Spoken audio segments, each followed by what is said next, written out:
I help you? I'd like to see the man in charge. He's in here.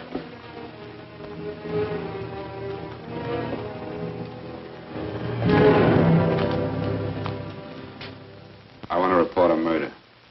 Sit down.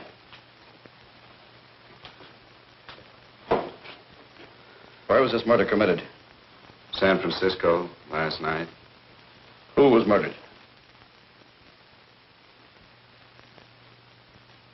I was.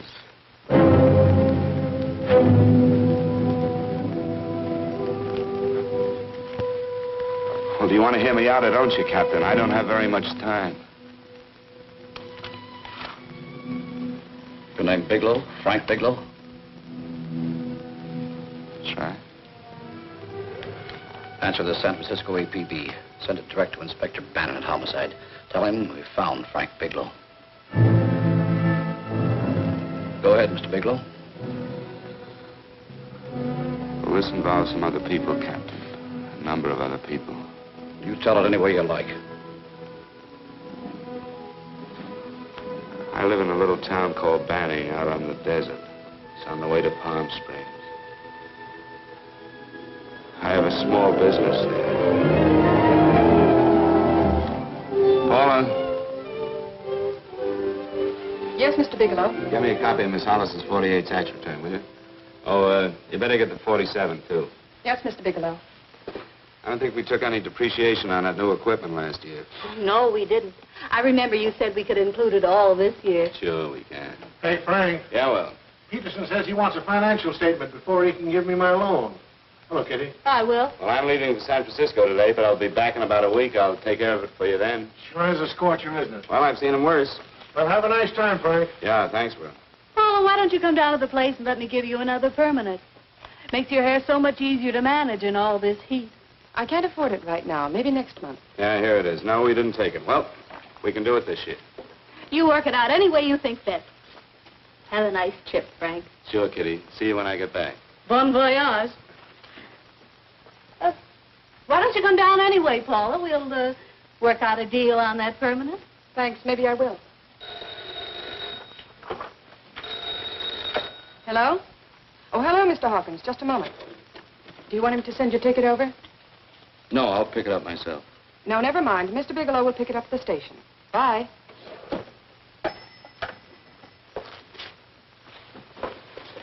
I want to go with you, Frank. Now, Paul, I'm just going on a little vacation. You know that? You want to go without me, don't you? Be gone just a week. And I suppose you just made up your mind to take this little vacation at 9 o'clock this morning? No, Paul, I meant to tell you about it a few days ago. I guess I forgot. Oh, you forgot. Paula, don't be like that. Don't be like what? You just drop a little announcement that you're going away. Not tomorrow or next week or next month, but today. No explanations, nothing. And I'm supposed to swallow the excuse that you need a little vacation. I just want to get away from town for a few days, that's all. Get away from this town or get away from me. Oh, Paula, please try to understand. How can you ask me to understand anything like this? No, I'm sorry, but I don't understand. Go to San Francisco, but don't expect me to be waiting for you when you get back.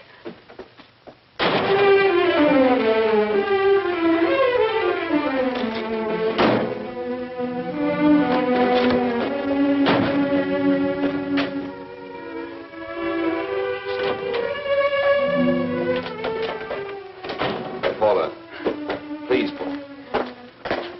Come on, turn around, look.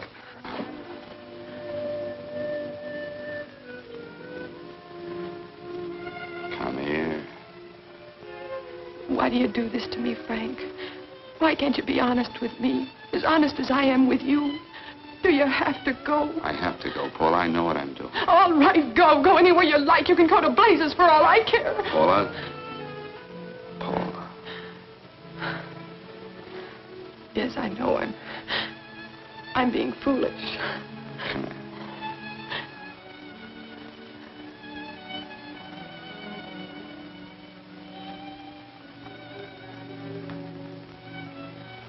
Come on, fix your face. We'll go down to Eddie's and have a drink. All right, why not?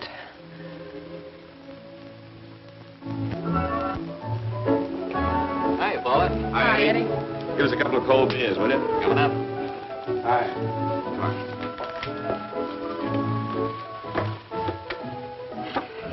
a relief. This air conditioning feels good. I sure wish we had it in the office. It'd make working a pleasure. Well, if it stays this hot, don't bother going in the rest of the week. I win 2 races today. How many did you lose? And you would have to ask that. Kind of early for you two, ain't it? Too hot to work. That's what I like to hear.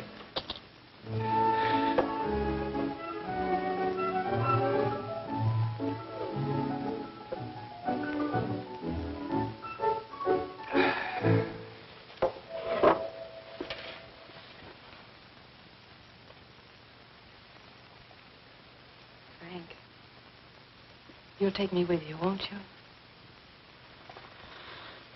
You will, won't you? Or am I crowding you? What do you mean, crowding me? Maybe you do need this week away alone. Maybe we both do. I know what's going on inside of you, Frank. You're just like any other man, only a little more so. You have a feeling of being trapped, hemmed in, and you don't know whether or not you like it. Look, Paula, I'm going to be honest with you. I care too much for you not to be honest with you. I'm as much concerned for your happiness as I am for my own. I know you've had one bad experience, Frank. I know all about it. But you don't know what it can do to 2 people, Paula. And the woman always gets hurt more than the man. I don't want you to get hurt, darling. More than anything in the world, I don't want you to get hurt.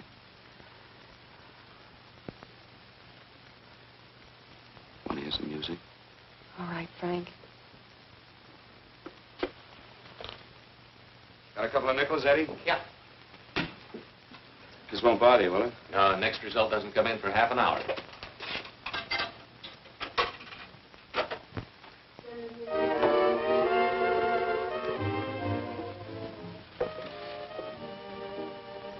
I thought that by now we'd be married. No, I'm not going to crowd you anymore, Frank. Go to San Francisco. I don't like it, but I'm convinced that you must go. I want you to be very sure, Frank. If it's right, and I believe it is, we'll have something really wonderful together. If it isn't, we should both know it as soon as possible. So you see, even if I could stop you, I wouldn't do it now.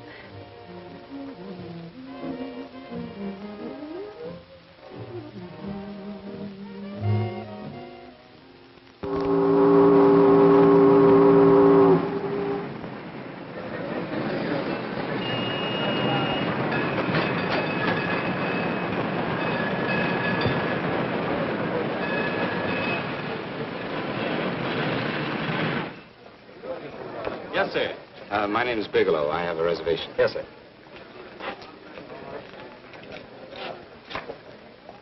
Here we are, sir. My name is Bigelow. I have a reservation. I have it, sir. It's a very nice room on the 6th floor, facing the bay. Boy, this might help you enjoy your stay, Mr. Bigelow. It's a little booklet on how to have fun in San Francisco. Oh, thank you. Very welcome, sir. Thank you. Say, is it always like this around here? No, this is market week, and it's the last day, too. Boy, always around until you need him. Oh, 517? Thank you. Here's a message for you, Mr. Bigelow. Long-distance call came in about an hour ago from Banning, from a Paula Gibson. Oh, thank you. Very welcome. Show Mr. Bigelow to 618. Right this way, Slide.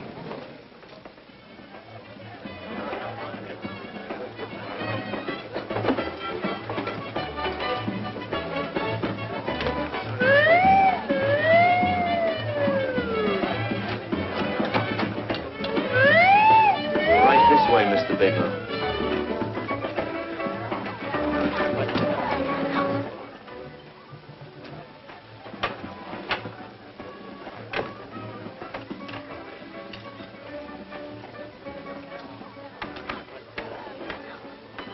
Is there anything else, Mr. Bigelow? Oh, yes. You can get me a dry Manhattan and a package of razor blades. Yes, sir. Thank you. Oh, and you can leave that door open. Hello, operator. I want to speak to Miss Paula Gibson in Banning, California. Yeah, that's right. No, I'll wait. Hello? Hello, Paula. Oh, hello, Frank. How was the trip? Fine, just fine. Having a miserable time, I hope. Well, I don't know. I just got in. What was that? Market week. The place is crawling with traveling salesmen. You know, Charlie Anderson found out that you went away and he asked me to go out with him. Oh, really? How did he make out?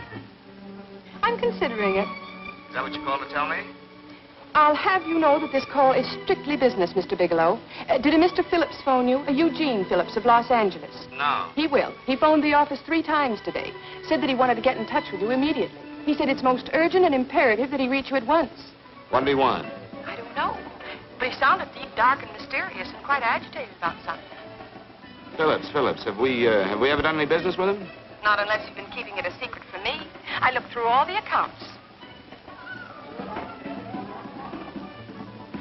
Why didn't you tell him you could reach me here? You know I'm supposed to be on vacation. So you told me. And so I told him, dear heart. But the gentleman didn't seem to respect your temperamental moods the way I do. He was very insistent that he speak to you before it's too late, as he put it. Well, tell him you tried to get in touch with me and I've changed my plans and you can't reach me. He won't talk to me. I told him that I was your confidential secretary, but I guess I didn't sound confidential enough. So I told him that he could reach you there this evening. Well, call him back. If it's as important as he says it is, he'll talk to you. Otherwise, he'll just have to wait until I get home. My, aren't we adamant this evening? All right, shall do.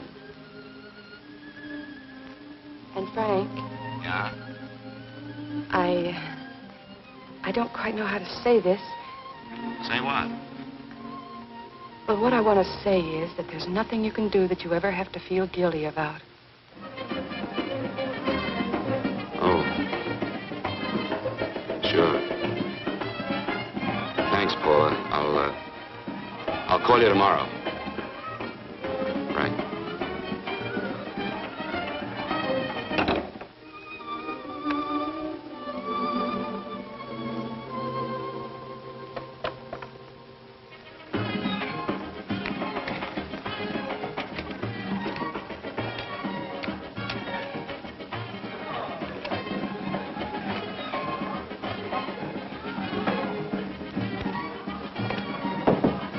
Oh, just put it there, please.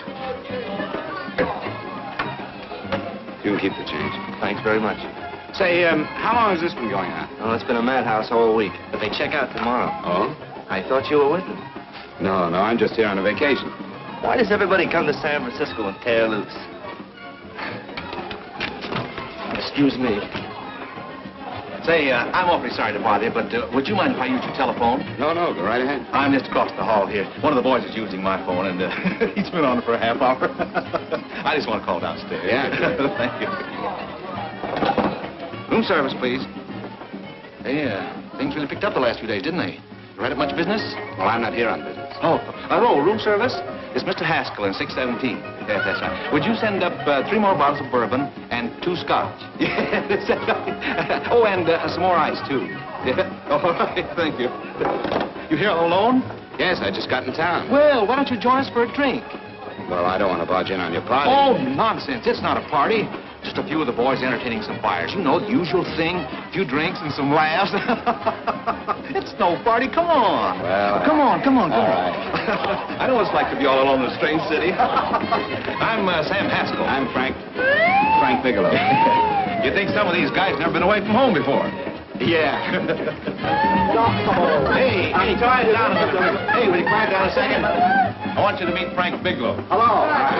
This is Jane Carlisle. Hello. Bill Welch. How are you, Mr. Wells? Glad to know you, Bigelow. Jane's the prettiest buyer in San Francisco. Oh, hey, I resent that. You don't think I believe him, Elaine? Well, he spreads that from coast to coast. Oh, gee. But it's good for my morale anyway. I'm George Cantwell.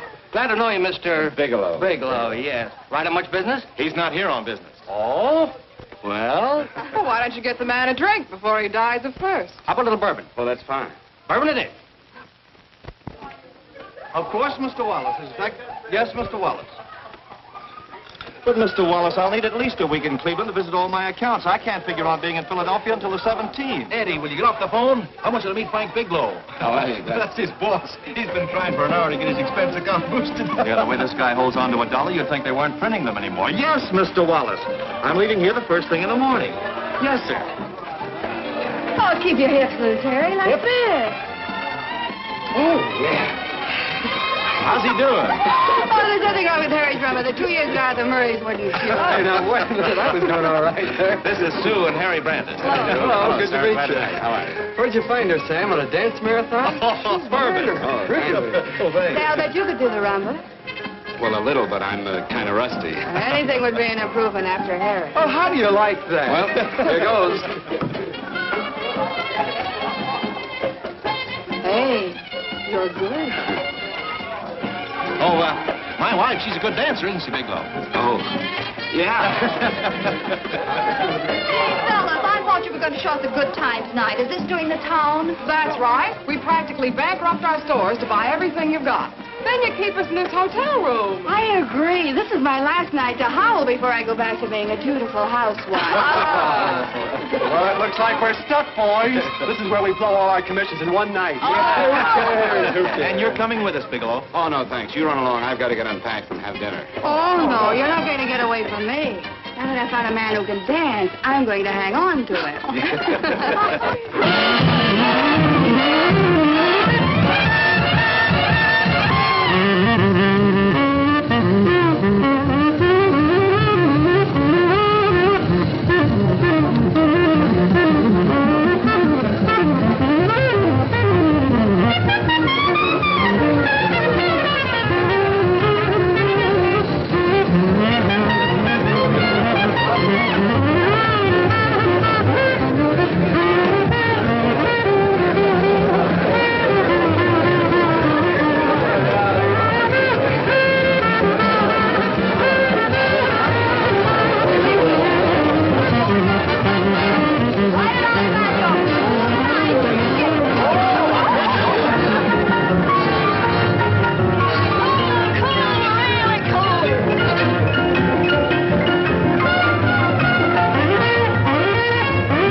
Place you got here. We'll hit the pitch in about an hour. That's when they really go out of their minds.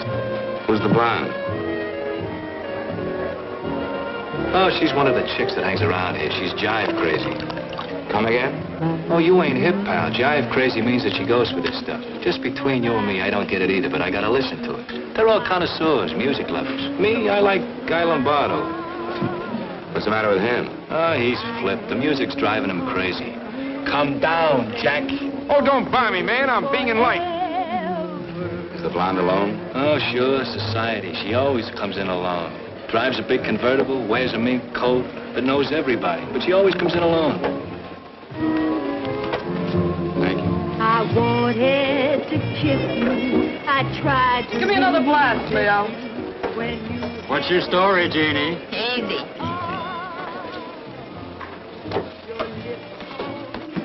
Hello.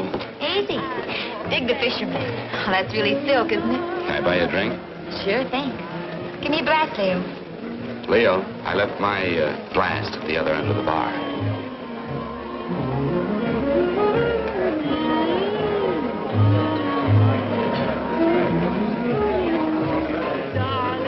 My name is Jeannie. What's you? Frank? I've never seen you here before, Frank. Well, I've never been here.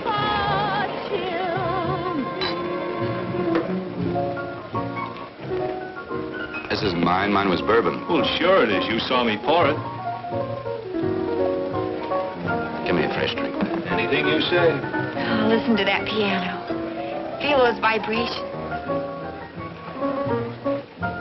You don't get your kicks out of this, do you? I can live without it. Why do you stay here? I don't know. I bet I know. You're lonely in a big city. Why, you don't have to go into a routine with me. I like good company, too.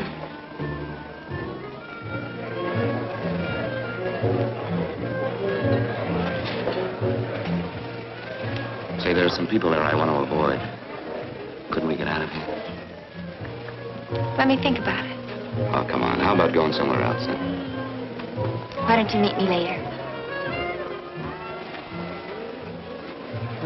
Okay. Where? I tried to forget you, but you whispered, darling, I love. Call me at that number later. It's my next stop. They've got a band there that'll really send you. See you, Jeannie. Easy.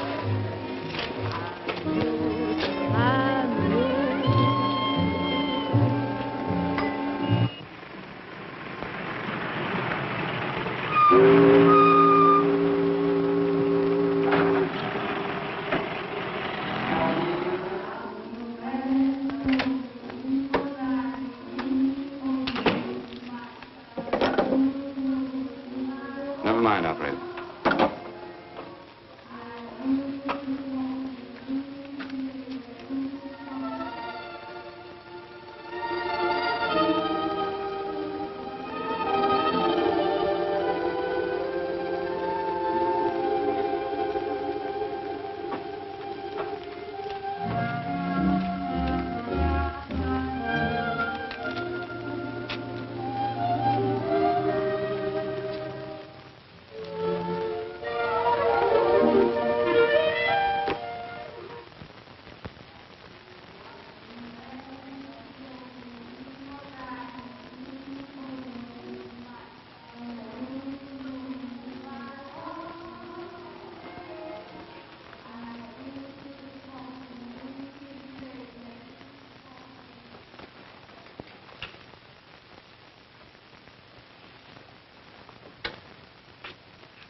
Room service, please. Come in.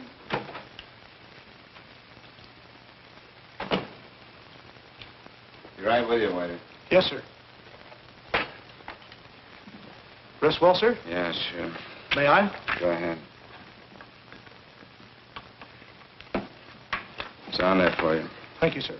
Would you like anything else? Oh, thank you, that's all.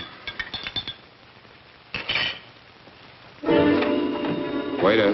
Yes, sir. Take this away.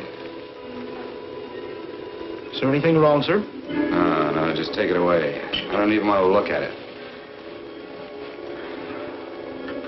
Are you all right, sir? Yeah, sure. All right, I just had too big a night, I guess, that's all. Need some fresh air. Of course. Thank you, sir.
Lungs in good condition.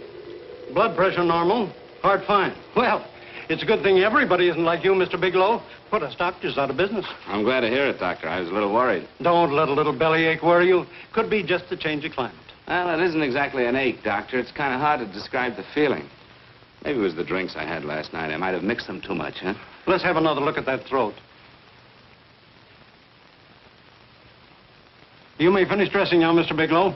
I want to get the results of those tests we took. Thank you, Doctor.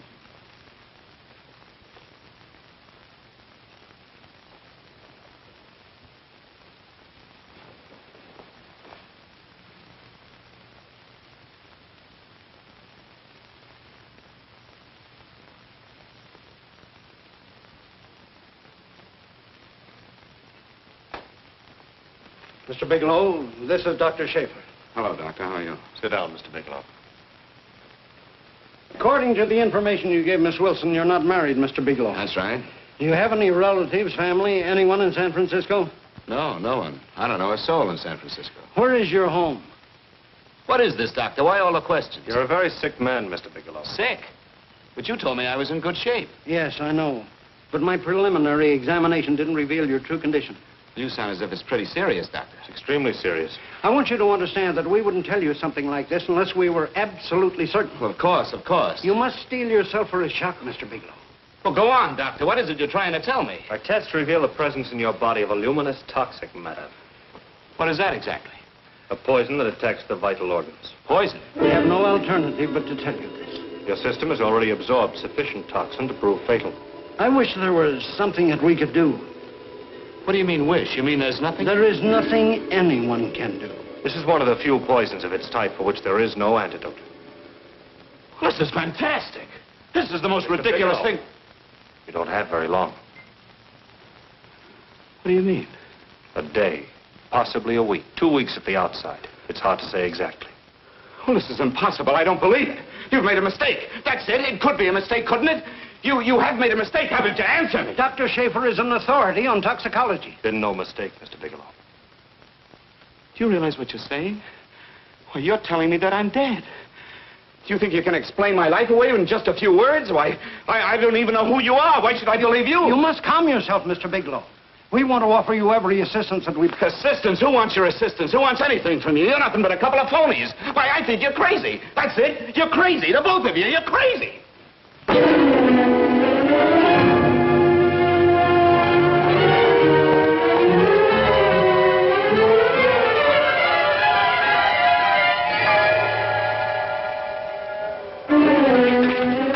Where's the doctor? You can't come in. Come on, tell me. You've got to go through the big before you come in here. What's the trouble here? What's the matter with you? Doctor, I want you to examine me for luminous poison. Come right in here.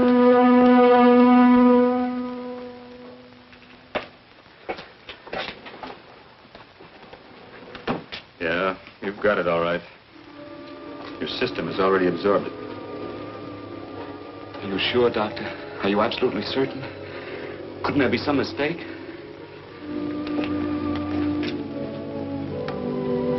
There it is. Toxin is actually luminous in the dark. Now, there's no doubt about it, Bigelow. I don't feel sick. My stomach is just a little bit upset. Maybe it's not as bad as you think, Doctor. That's characteristic. With a heavy jolt, you go suddenly in a matter of hours. But if the stuff is taken in a lesser degree, you last a while, and then...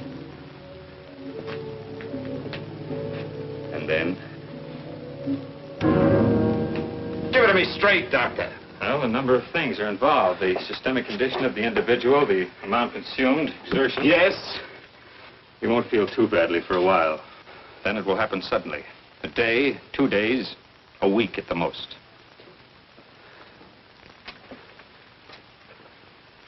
A day. 2 days.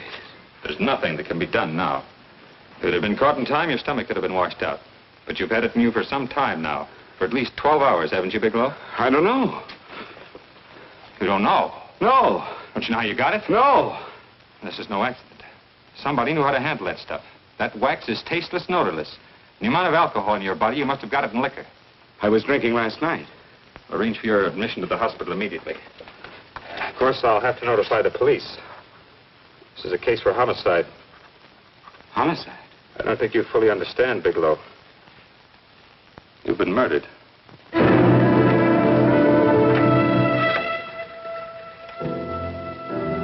Get me police headquarters, please.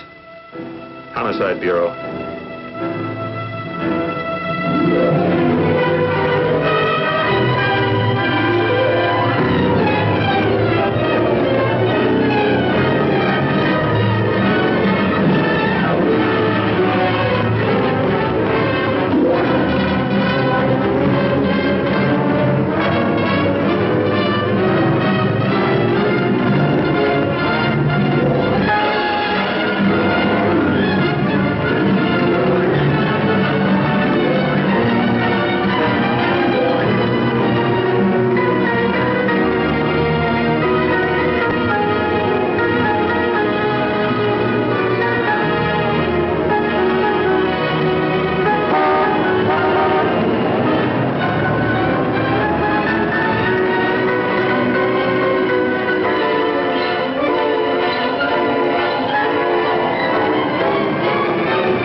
Open up.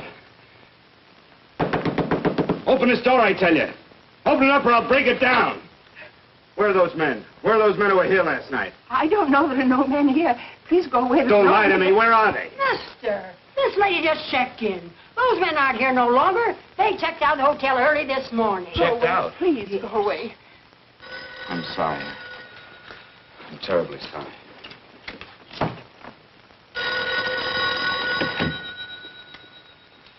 Hello? Please, Mr. Bigelow, my eardrums. Oh, hello, Paula. Your enthusiasm overwhelms me.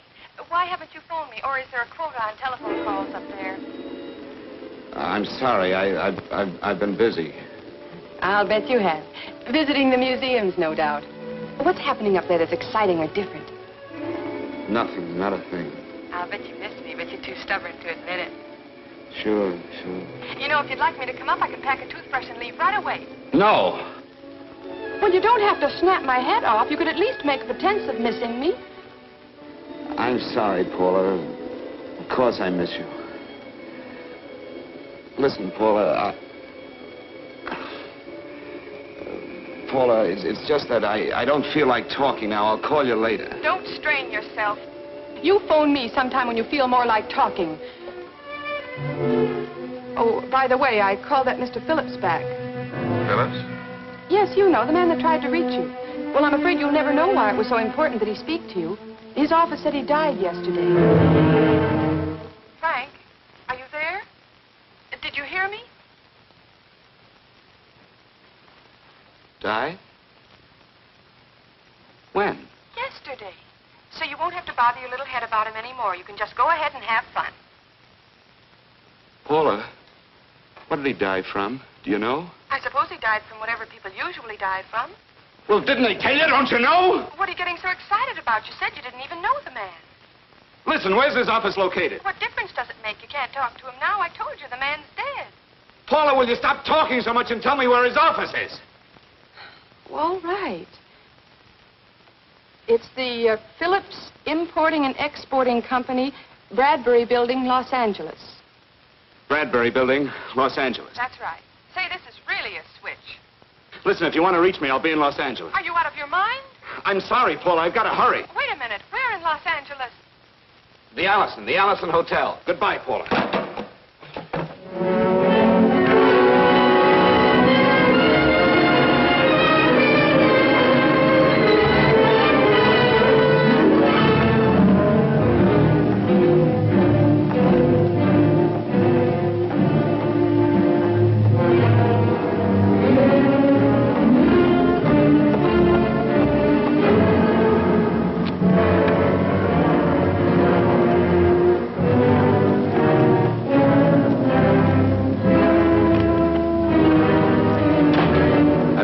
Someone in charge here. What is it in regard Well, it's to? a personal matter. It's quite urgent. Perhaps Mr. Halliday can help you. Who's he? He's our controller. Your name, please? Bigelow. Mr. Bigelow to see you. Send him in. Go right in, please. That door.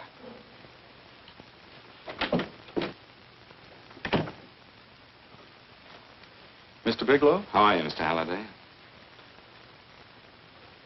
What can I do for you? Well, Mr. Phillips phoned my office several times yesterday. I'd like to find out what it's all about. You know Mr. Phillips died yesterday? Yes, I know. Well, I don't understand. If he phoned you, didn't he tell you what it was about? Well, he didn't speak to me. I wasn't in my office at the time, and he wouldn't tell my secretary. Well, I'm afraid I can't be of much help, Mr. Bigelow. I've no idea why Mr. Phillips tried to reach you. I'm sorry you had to make the trip for nothing. How do you know I made a trip? I didn't say anything about making a trip. I merely said he phoned my office. My office could be here in Los Angeles. Miss Foster, Yes? didn't you mention something yesterday about Mr. Phillips speaking with Mr. Bigelow in San Francisco? I said that he had phoned Mr. Bigelow's office in Banning, but that Mr. Bigelow was staying at the St. Francis Hotel in San Francisco. I'm sorry you misunderstood me. Do you know why Mr. Phillips called? No, I don't. All right, thank you, Miss Foster. You can understand that we've been somewhat upset around here. Now, if you don't mind,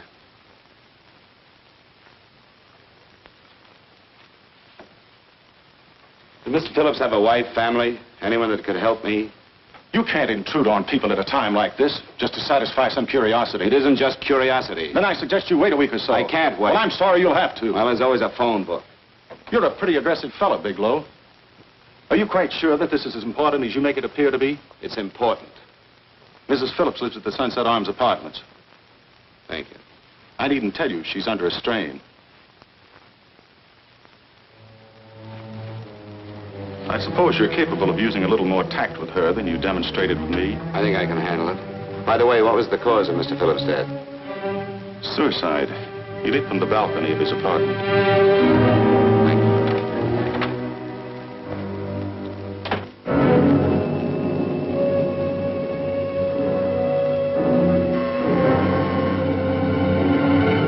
Come in, Mr. Bigelow.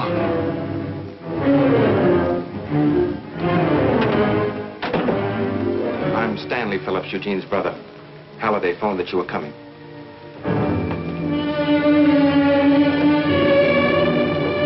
This is my sister-in-law, Mrs. Phillips.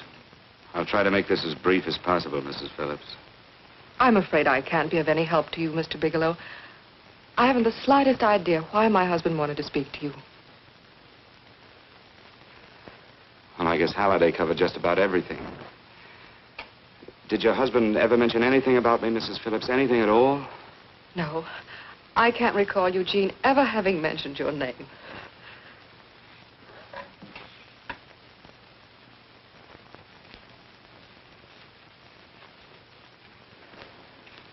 I hate to ask you this, Mrs. Phillips, but it's of vital importance to me.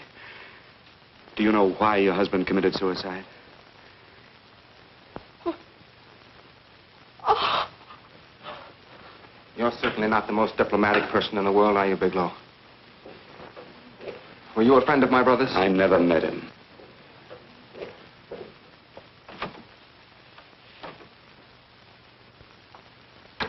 My brother was in a jam, a pretty bad jam. He was arrested 2 days ago. He sold some iridium to a dealer by the name of Majak. It's a very rare metal, very costly. Anyway, the iridium turned out to be stolen. He was released on bail yesterday, but he faced a pretty stiff prison term. Men have committed suicide for less. Yes, I know. That's how the police feel about it. What puzzles me, though, is this crooked deal. Knowing Eugene, you wouldn't say he's the type of man to be mixed up in anything like that, now would you? I told you I never met him. That's right, so you did. Now, what's this all got to do with you, Bigelow? I don't know. Let's come play with each other, Bigelow. Surely you must have some idea why my brother was so desperate to contact you. I have no idea. That's odd. Then how could it be of such vital importance to you? Well, you seem to know the answer to everything else. Maybe you know the answer to that one, too.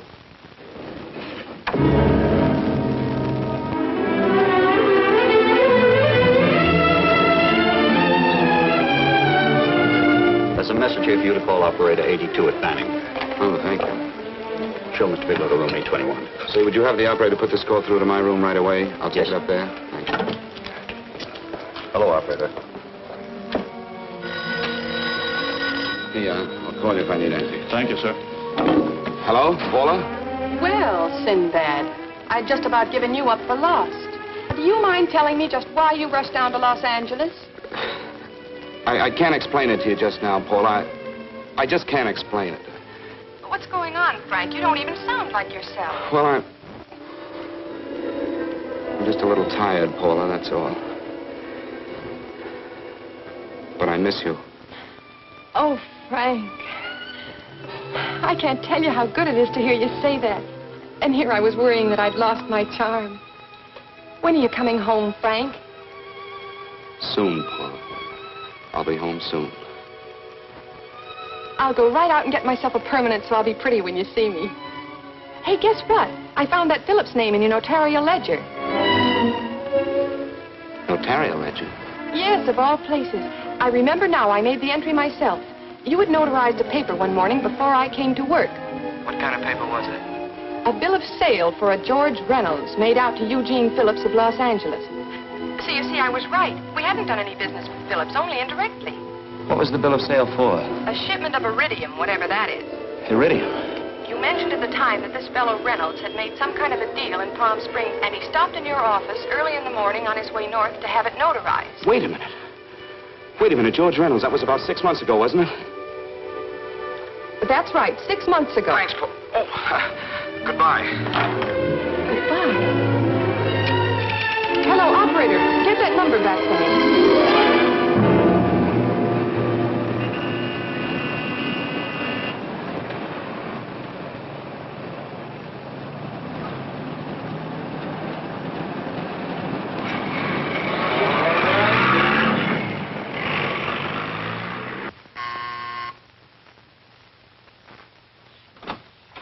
I've got to talk to you, Mrs. Phillips. Please, go away. I want to be left alone. But I found out why your husband wanted to see me. It was in connection with a bill of sale. Come in. Thank you. What do you know about a man named George Reynolds? George Reynolds? Yes. Why, that's the man my husband claimed sold him the iridium. And what did Reynolds claim? Reynolds disappeared. Yes? About 2 months ago, my husband grew suspicious that something was wrong. Since then, he tried in every way to locate Reynolds, but could find no trace of him. But I don't get it. Your husband could have proved he made a legitimate deal by showing the bill of sale he got from Reynolds. Then there was a bill of sale? Yes, of course there was. Oh, my husband swore there was, but at the time of his arrest, he couldn't find it. It was mysteriously missing. Well, then, if your husband could have shown proof, it would have been George Reynolds who would have faced the prison term. Eugene was convinced that Reynolds had stolen the bill of sale. He was the only one who had reason to eliminate evidence of the transaction. Thank you, Mrs. Phillips. Thank you very much. You've been very helpful. Oh, if you'd only come sooner, Mr. Bigelow. My husband might be alive today. I know.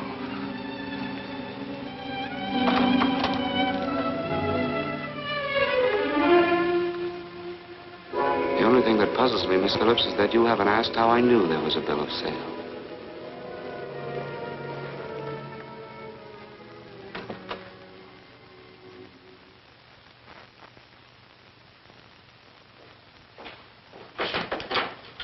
Mr. Holliday isn't in. He should be back shortly. I think you're the one who can help me, Miss Foster. Mr. Phillips tried to reach someone else before he called me yesterday, didn't he? Why don't you ask Mr. Holliday? Obviously, Mr. Holliday wasn't here yesterday, or he wouldn't have had to learn from you that Phillips called me. And you're the logical person to know who else Phillips called.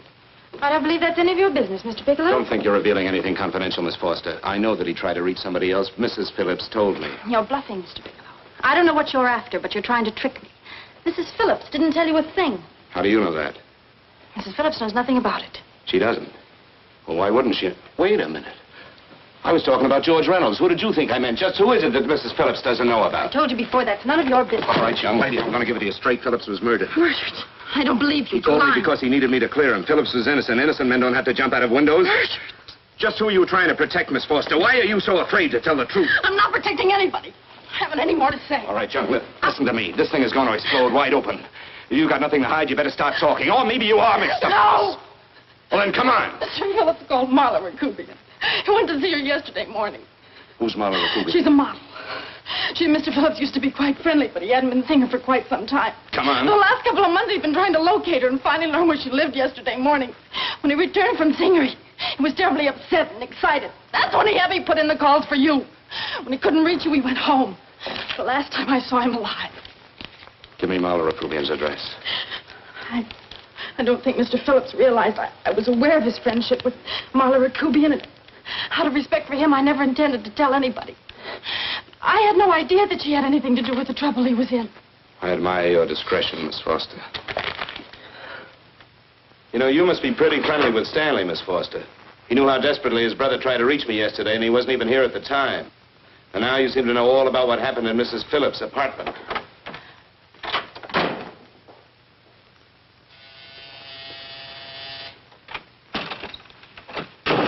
Miss Rakubian? Yes? What do you want? Get out of here or I'll call the Go police. ahead, call him. Oh, go ahead, call him. Going on a trip, huh? Yes, going away for the weekend. Sailing for Buenos Aires tomorrow, some weekend. I'll send you a postcard. Now get out of here. Who are you going with, George Reynolds? Never heard of him. I suppose you've never heard of Eugene Phillips either. Just who are you? What do you want? Never mind who I am. Where's Reynolds? I told you I don't know him. Now will you get out of here and leave me alone?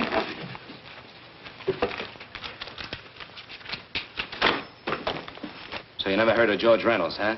And don't try to tell me that this isn't him because I've seen him. If you think you can scare me, you're crazy. Look, I know that Phillips came here yesterday. And right after he left, he was pushed out of a 6-story window. Pushed? Phillips committed suicide. Your playmate Reynolds murdered Phillips. Then he went up to San Francisco to get me. Because I knew about a certain bill of sale. I don't know what you're talking about. You're in this right up to your pretty little neck. I'm not mixed up in anything. Get your hands up. Drop that picture on the couch. Turn around. Don't get any ideas because I'm not afraid to use this. Give me your wallet.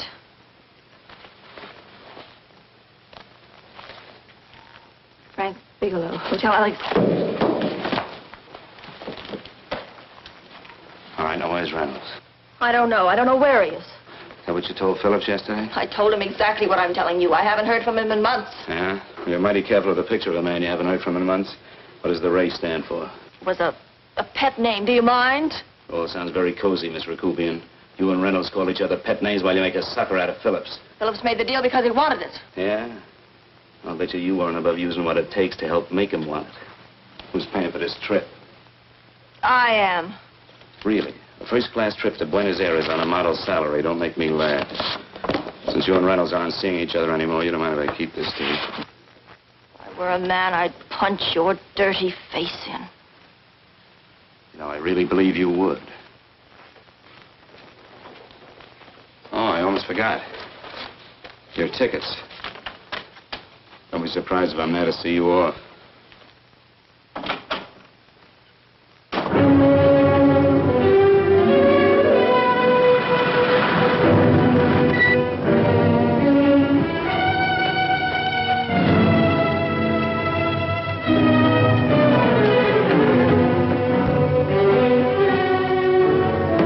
Angelo.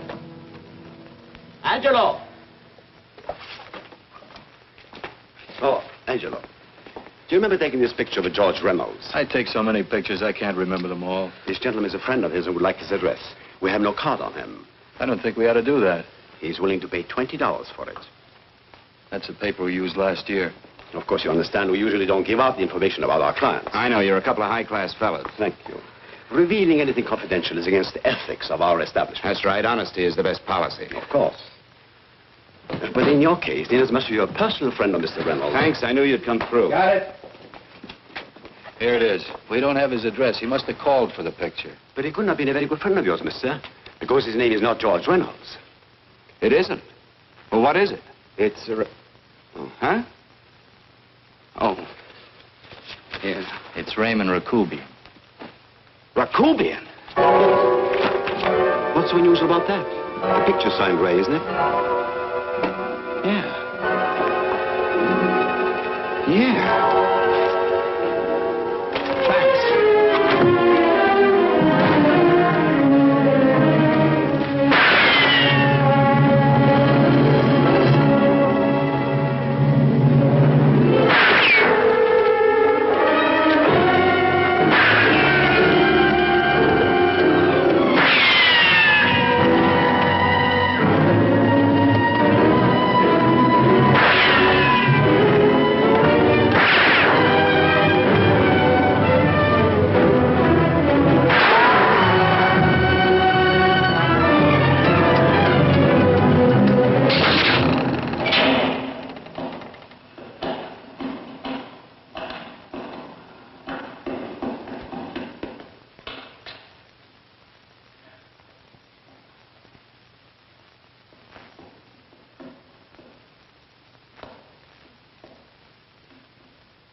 Your lips cold and tender, then I thought that maybe love.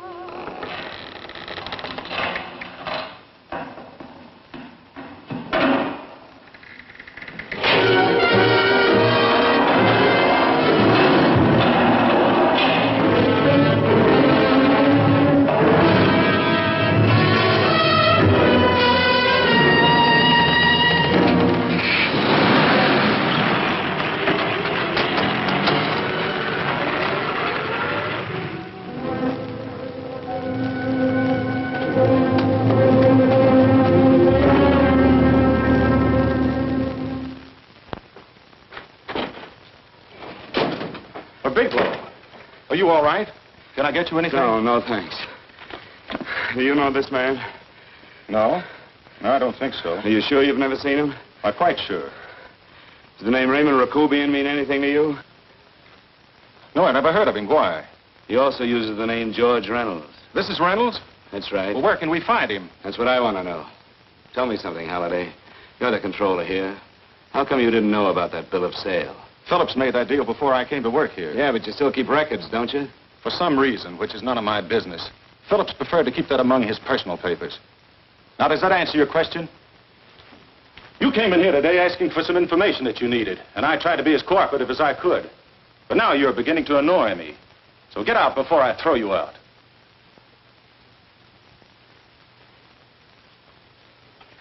You know, you really frighten me.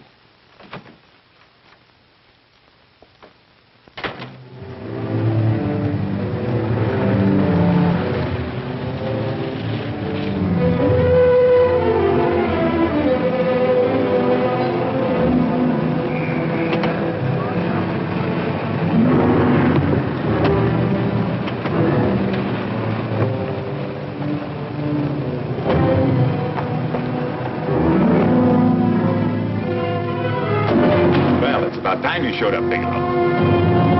Go ahead, Dave.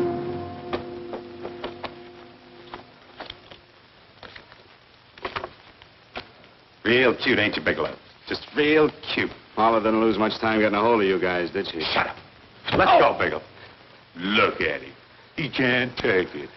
Soft in the belly. You do that again and I'll kick your face.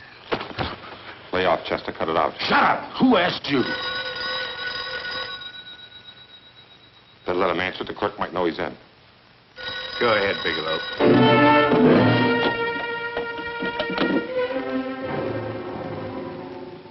Hello? Frank. Frank, why did you hang up on me? I've been trying to get you for hours. I'm sorry, Paula. I was in a hurry. Well, don't be in such a hurry this time. You didn't give me a chance to finish what I had to say. It's a pain. I wanted to tell you that McGowan was in hollering his head off because you didn't go over the books. Tell McGowan to get another auditor. Sure. Sure, I'll just do that little thing, and who's the best paying account we've got? Do as I tell you, Paula. Frank, are you drunk? Paula, how much we got in the bank? About $2,200. Draw it out tomorrow. Sure. Then what do? Skip town without paying our bills? Forget the bills. You know that coat you always wanted? Buy it. You are drunk. You know, if I didn't have such a good character, I'd be tempted to take advantage of your intoxicated state, Mr. Bigelow. I'm not drunk, Paula. Well, then don't tell me that one day away from me can affect you this way. Cut it short. Paula, Yes? I'm sorry I left you. I never realized how much I love you. But I know it now. Oh, Frank, darling, I love you too so very much. Please come home. I miss you terribly. I said cut it short. I'd just love to let you have it, Bigelow. Let's go, Chester. This guy's kept us waiting long enough now. Walk in front of me, Bigelow. And keep your mouth shut. If you so much as look cross-eyed at anybody, I'll blow the back of your skull out.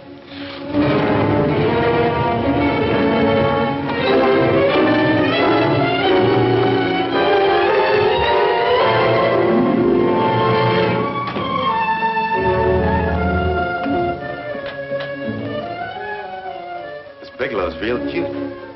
He wanted to get tough with Chester. He don't know Chester. Did you get the picture? Don't I always get what Mr. Majak sends me after? Majak? That's right. I'm the dealer who bought the iridium from Phillips. I get it. You have Rakubian unload stolen stuff on Phillips with the help of Marla here, and then you buy it back from him. Oh, you certainly made a sucker out of Phillips. What is it, Mr. Bigelow? Exactly what is on your mind? I'm looking for Raymond Rakubian. What? Well, now, Marla here has told you everything else. I'm sure she must have told you that, too. You don't expect me to believe this conversation. So, what is on your mind? I mean, underneath. You forced your way into my affairs, and now I want to know why. I just told you. I'm looking for Raymond Rakubian. Don't get cute. I'm just itching to work you over. Soft in the belly. Can't take it. See what I tell you?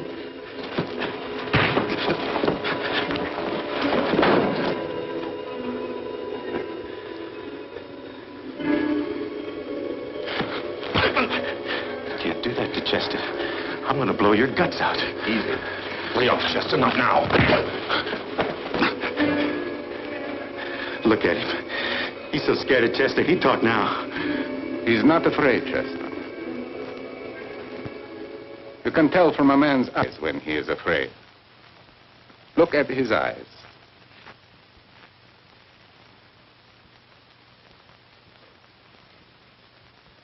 Oh!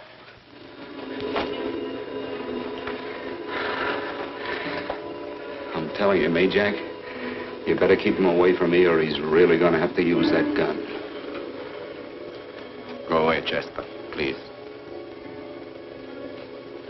Do what I tell you, my boy. Please. And help Dave. Joe. You're He's an unfortunate boy. He's psychopathic. He's unhappy unless he gives pain. He likes to see blood. Come with me, Mr. Bigelow.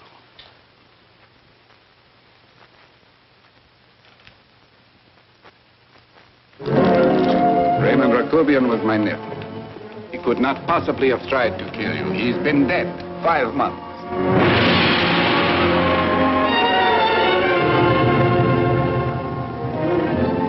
I'm afraid you have been sidetracked. Provided it is true that somebody made an attempt on your life. Somebody made an attempt again today. I had no reason to kill you, believe me. What do you mean you had no reason? I notarized a certain bill of sale. You notarized the bill of sale for Reynolds, not Rakubian. What I told you was true. I had no reason to kill you. That's a closet, Mr. Bigelow. And under other circumstances, you could go home now. But now you present a problem. You know too much, and I am in danger. Chester! Suppose I were able to prove to you that I only want to find the person who tried to kill me. And I won't cause you any trouble. You know I can go to jail for 10 years for this little business. 10 years. At my age, that's my life. That means my entire life. With my life, I do not take chances. I am sorry, believe me. You want Joe to go with you? No.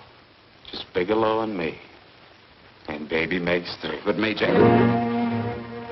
Goodbye, Mr. Bigelow, and forgive me. Let's go, Bigelow. I guess you won't be there to see me off.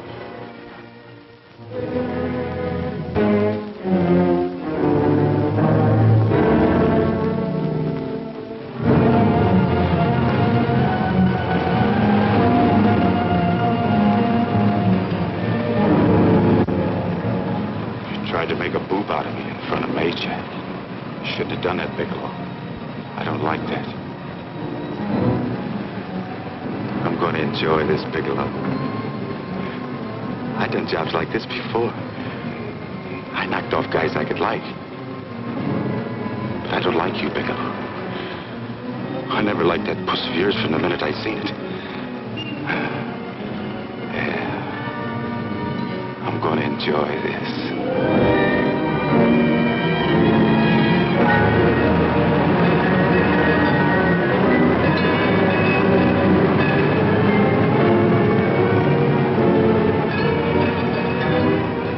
Scared yet, are you, Bigelow? But you'll be scared. Good and scared. I think I'll give it to you in the belly. You don't like it in the belly?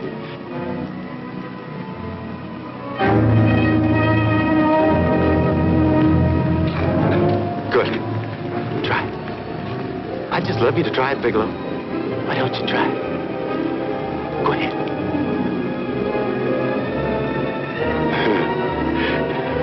Didn't have the nerve, did you, Bigelow? I think I'll give it to you right in the belly.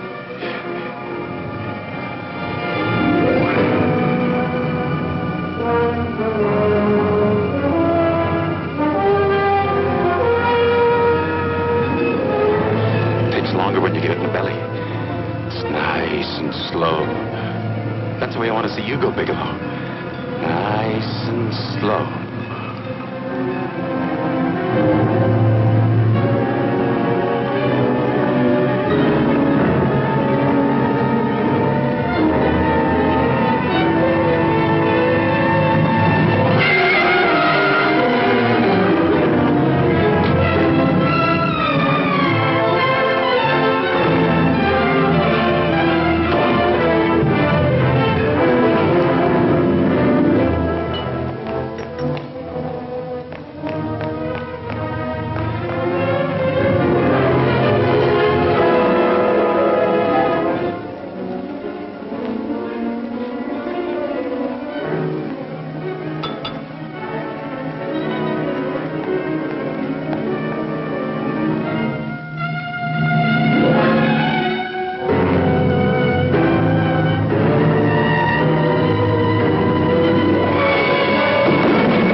right. Yes, I'm all right, Paula, but what are you doing here? How did you get here? Freddie Ross threw me down. I had to come. I had to see you. You shouldn't have come, Paula. You shouldn't have. What is it, Frank? You're in some kind of trouble. I know it. Look at you. You're a sight. Your clothes look as if you've slept in them. Are you ill? You are. You're feverish. I'm all right, Paula, and I'm not in any trouble, believe me. You're lying, Frank. Right after I spoke to you, I got a phone call from the San Francisco police. They asked if I knew where you were. You didn't tell them anything, did you? Of course not. It was the homicide detective that called. What is it, Frank? If you're in any kind of trouble, you certainly can trust me. Look, I'm not in any trouble with the police, Paula, believe me. But you can't stay here. You've got to go back to Banning right away. No, I won't go, Frank. I won't. I'm staying here with you. Paula, it's better that you go back, believe me. Why? What's this all about? What have you got to do with this Phillips and Reynolds? Phillips was murdered. What could that possibly have to do with you? All you did was notarize a paper. You've notarized hundreds of papers. I know. All I did was notarize one little paper out of hundreds. Frank, you frighten me. You don't even act like yourself. I know that you're in trouble, that something is wrong, that you're in serious trouble. You frighten me, Frank. Oh, don't be frightened, Paula. Don't ever be frightened of anything again. Will you promise me that? I love you so much, darling, more than you seem able to understand. Oh. I never really knew happiness until I loved you. Sometimes when I used to be afraid that you weren't sure how you felt, I tried to hold back, but I couldn't. Losing you would have been losing everything. There would have been nothing left. Don't, Paula, don't. Now I'm afraid again. Somehow I feel that I'm going to lose you, but there's nothing I can do about it. I feel so helpless. You're leaving me out of something. Tell me, Frank, what is it? Give me a chance to fight back. Just give me a chance, please. You do love me, don't you? Oh, yes, Paula, I love you. I never was more certain of anything in my life. I wasn't sure before. I was a little blind, I guess, but believe me, I'm sure now. Can you understand that, Paula? I understand. A man can be like that, Paula. Something has to happen. It can be a big thing or a little thing, but it can make him realize how much someone means to him, how much he really loves her. Oh, and I love you, Paula. More than I ever thought it possible to love anyone in the world, I love you. Then why won't you tell me about this trouble you're in? Why won't you try to let me help you? You can't help me, Paula. You don't want my help. Oh, Paula, there's nothing you can do. Will you believe me? So will you please go home, please? No, Frank. I won't go. I know you're in trouble. I can't leave you like this. All right, Paula, look, wait for me in the lobby of the hotel, and I'll be back for you soon, I promise. You promise? You're yes, sure? Paula, I promise. Is that a new outfit? Yes. Oh, that's beautiful.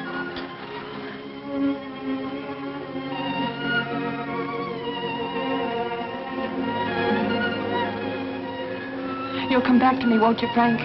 Yes, Paula, I'll come back, I promise. Please hurry, darling. Oh, I love you. I love you, Paula.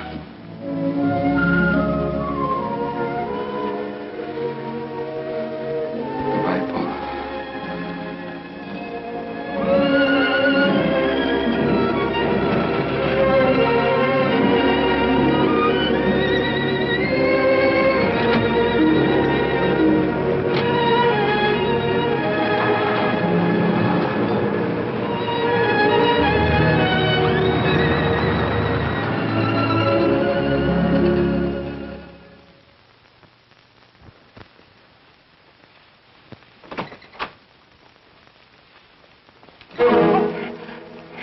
Stanley here?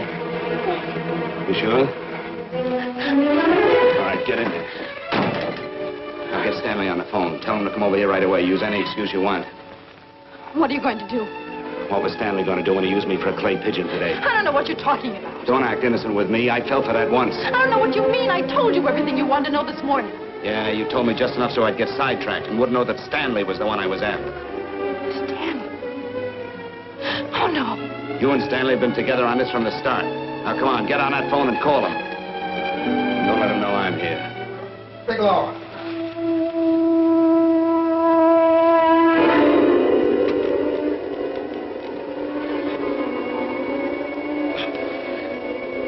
You've been sidetracked, all right. But it was the poor bereaved little widow who did it. Miss Foster found this letter this afternoon.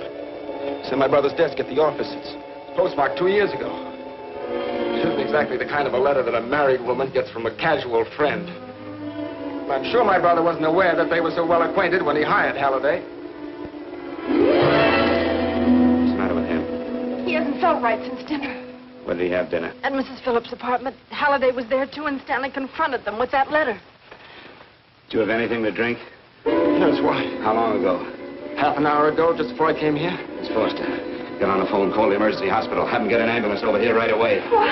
Tell them to prepare a stomach wash for luminous poisoning. Luminous poisoning? Go on, do it, I tell you. You may still have a chance to save his life. Go on!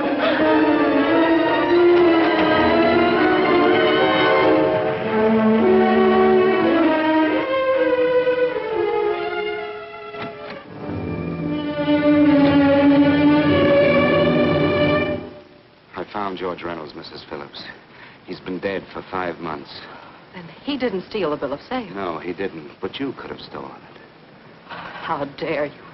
You knew who I was when I came here today. But you were surprised to see me alive, weren't you? But I'm not alive, Mrs. Phillips. Sure, I can stand here and talk to you. I can breathe and I can move. But I'm not alive. Because I did take that poison. And nothing can save me. What are you going to do? If I kill you now, I have nothing to lose. No, you've got to listen to me. You've got to give me a chance. But I didn't have a chance. It was Halliday. Believe me, it was Halliday. He made me steal the bill of sale. He planned everything. What about this letter? Your husband knew about you and Halliday. He found it only yesterday. He accused Halliday. They fought, and Halliday pushed him over this balcony. And why me? Why did he want to kill me? Because you could have proved there was a bill of sale, that my husband had no reason to commit suicide. Halliday was desperate. After he killed my husband, he found out about the phone calls to you. He thought you spoke to him, that you knew enough to involve him.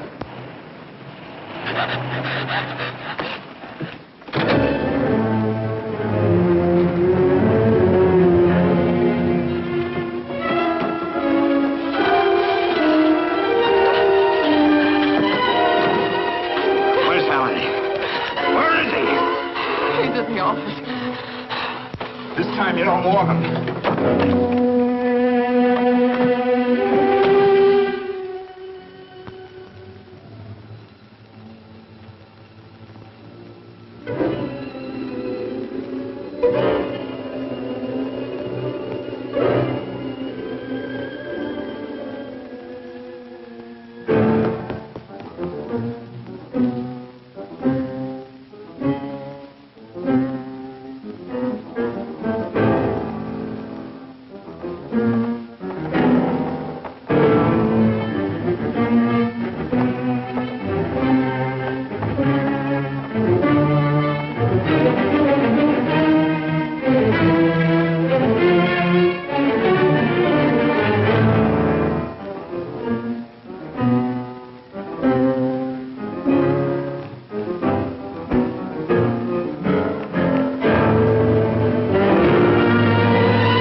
get going. Come on.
All I did was notarize a bill of sale.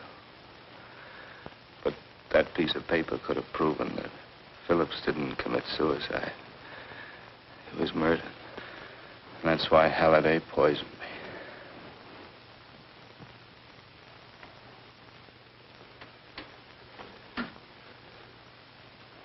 Would you?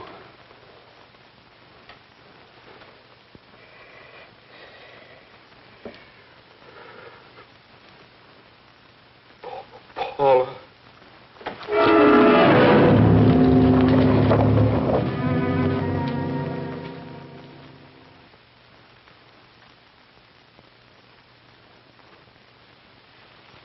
Call the morgue.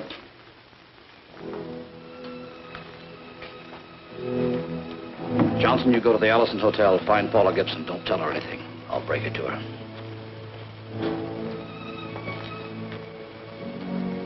How shall I make out the report on him, Captain? Better make it dead on arrival.